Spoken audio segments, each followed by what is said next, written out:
Hello guys, today we are working on this plant, which I will show you up close. And it has a series of difficulties in processing. One of these is the branches that grow straight and without backward vegetation, at least without backward vegetative axis in detail. The problem is that if it already represents a difficulty in the retraction of branches in broadleaf plants, imagine in a conifer, which is stubborn, everything is more complicated, so what should be done? We need to seek the true form and find a shape, something that allows us to recreate a beautifully balanced crown, focusing a little less on cultivation, as that would require years and years of growing, and a bit more on the search for the shape.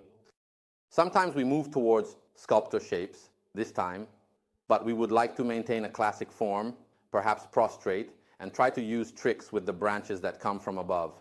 However, that's fine, nothing.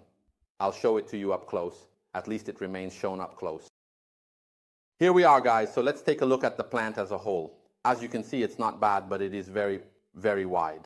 Already one can get an idea of the plant, but if we look closely, we discover the flaws. What are the flaws?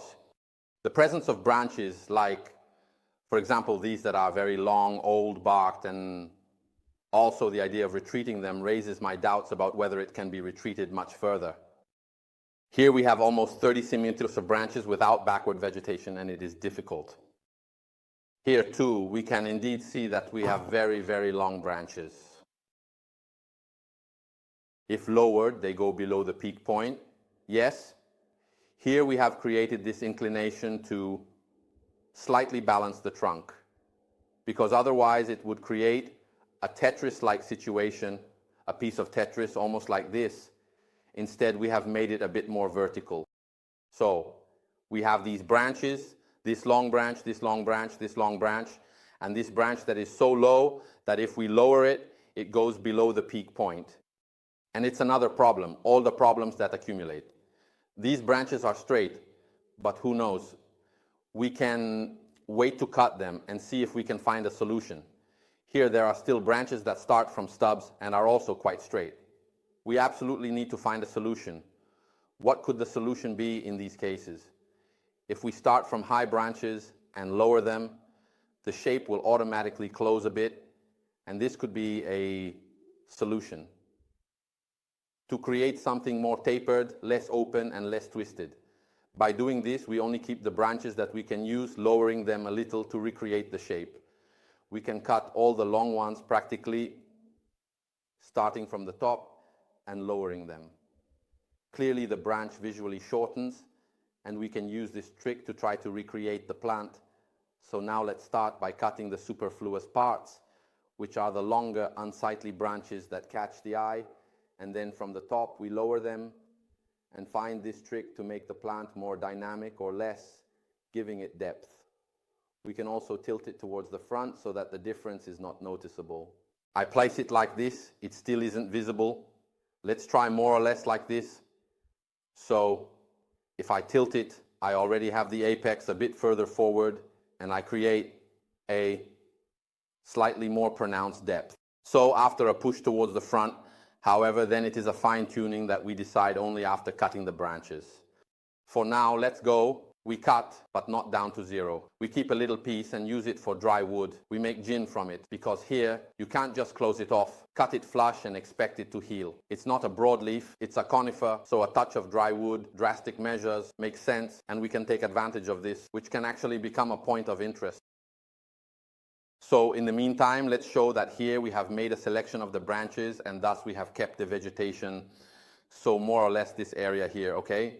There was a misunderstanding here. A branch was cut off in front, but we did this technical work. We brought this back, we placed it in this position. So we have created the first branch in front that has opened well. In any case, it gives us an initial vegetative mass. Now we pull everything down from the top, and this way we will dress the trunk.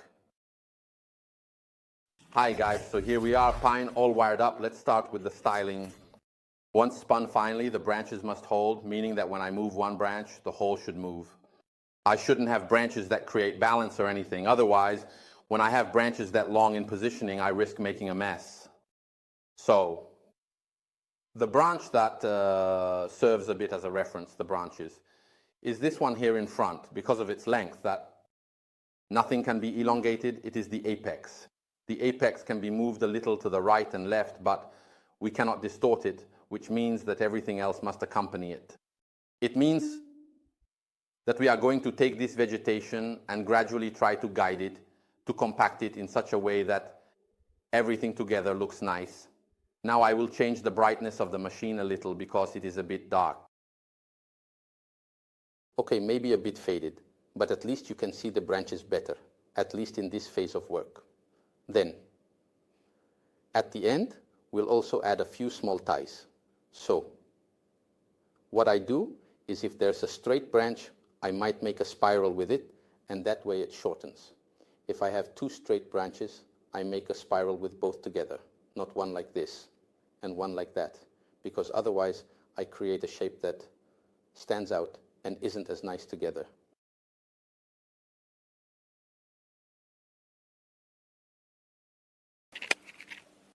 Okay, let's go. Let's compact this part since it comes out a lot. So let's try to compress it, and this part. So if this comes out a lot, we can also cut it, because it's an area we can afford to take a risk.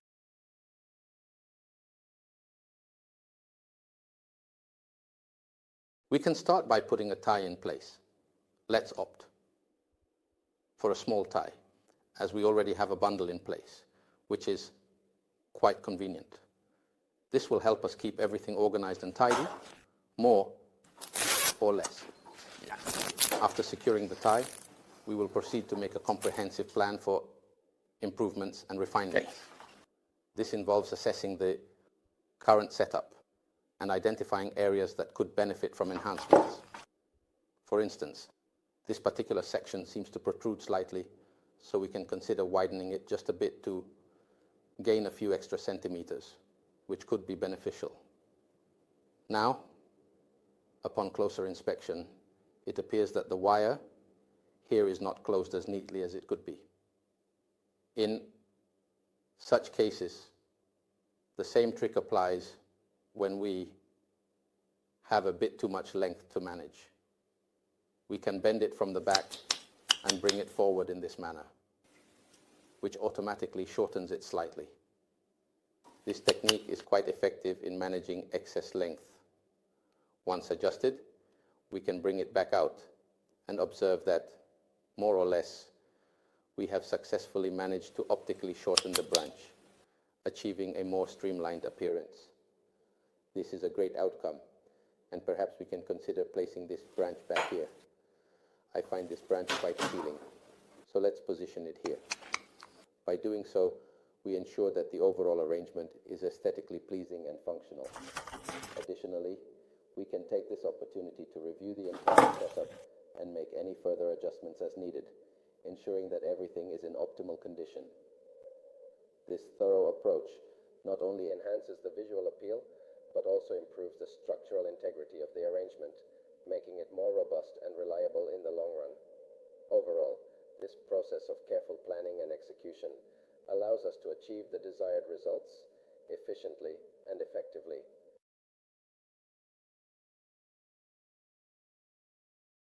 Certain branches like this one should be glimpsed, meaning they are not prominently visible from the front, but whether they are seen or not makes a significant difference.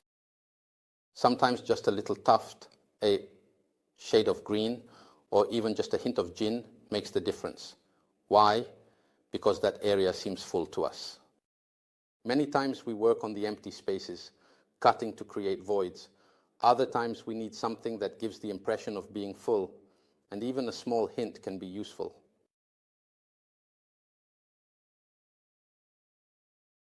Should I cut it?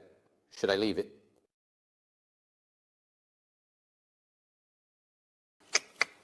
There you go.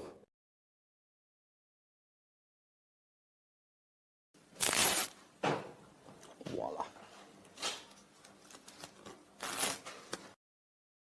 All right, here we go.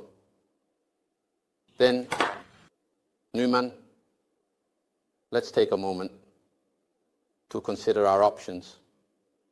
And then, let's go back this way. Let's hope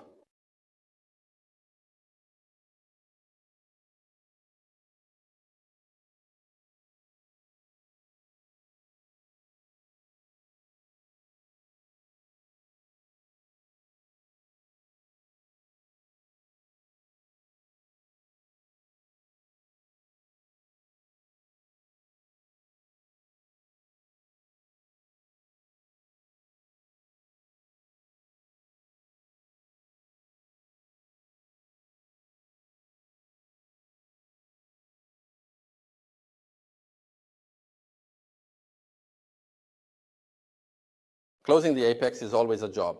Well, clearly it requires experience, but also a bit of patience, because you have to think about how to place the branches and then arrange them in a way that they look nice. Then, once you have placed the branches there, be careful that over time the plant automatically develops according to the sun. So let's say that placing the branches well helps a lot. Then surely, with the development of the plant, part of the work is done by itself, but the first step must have been taken. Good positioning allows for proper and optimal maturation, positioning the cabbage in a way that leads to branches that are not beautiful and aesthetically pleasing. We say that the not beautiful, as translated, refers to the cabbage of Mengalela, which is not beautiful, meaning somewhat rough or imprecise, or rather, in a sense, somewhat imprecise.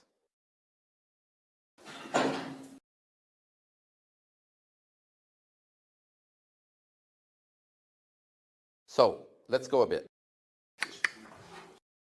Is it bushy? Of course. With 10,000 branches of this length, you can never achieve a clean line. It should be noted that it is not a formal upright, so having a bushy part at the top fits well. This, for example, comes in too long. Fortunately, we have a way to adjust lengths.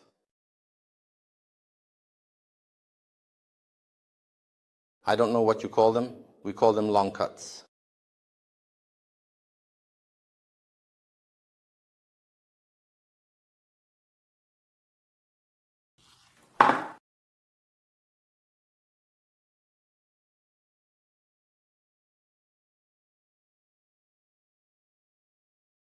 Well then, here we have a long branch, and I must say, it is quite impressive, and I really, truly like it. Let's see how it can go, if necessary, and I think it might be. I'm also willing to cut it completely without hesitation, because, as you can see, I can build the same branch with this vegetation back here, and it reaches the right perfect length.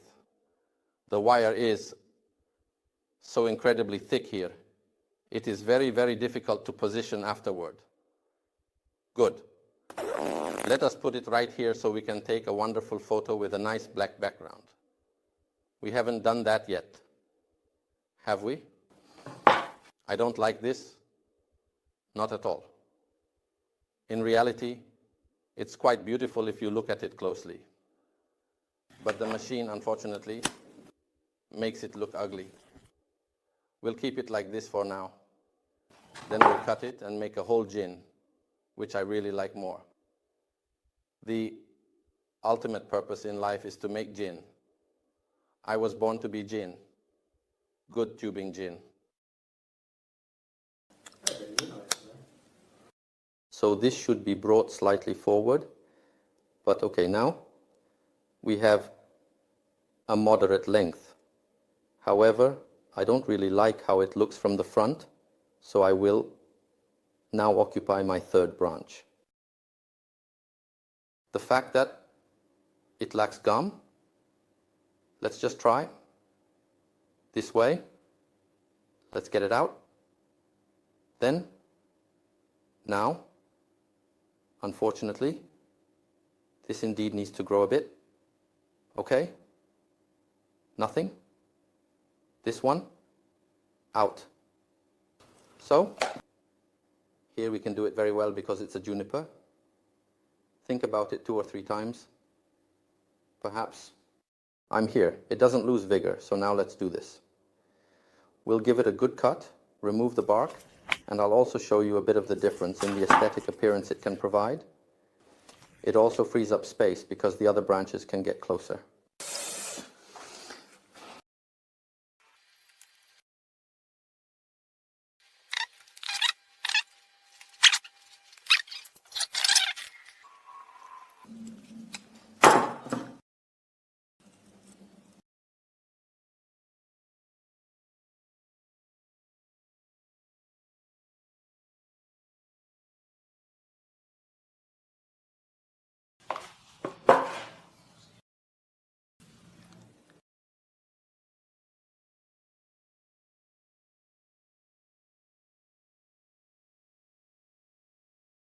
Could you please clarify whether this particular branch is a sub-branch, which is a smaller division of a larger organization, or if it is a baguette branch, which might refer to a type of branch that resembles the shape of a baguette?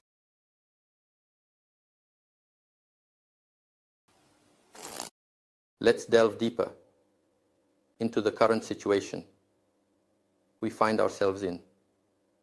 We've made our way back to this point, and it's of utmost importance to tackle the task that lies before us. This involves the meticulous and careful removal of the fuzz that has gathered beneath the plants. This step is not just a routine task, but a vital one that should be consistently carried out to ensure that the plant's growth is directed upwards, promoting healthy development. This becomes even more crucial when the plants undergo repositioning for styling purposes, as it helps maintain their aesthetic appeal. Retaining the vegetation that naturally detaches is unnecessary, as it doesn't aid in the plant's growth. Fortunately, when there's an overabundance of foliage, if it doesn't remain attached, it's perfectly acceptable to let it go.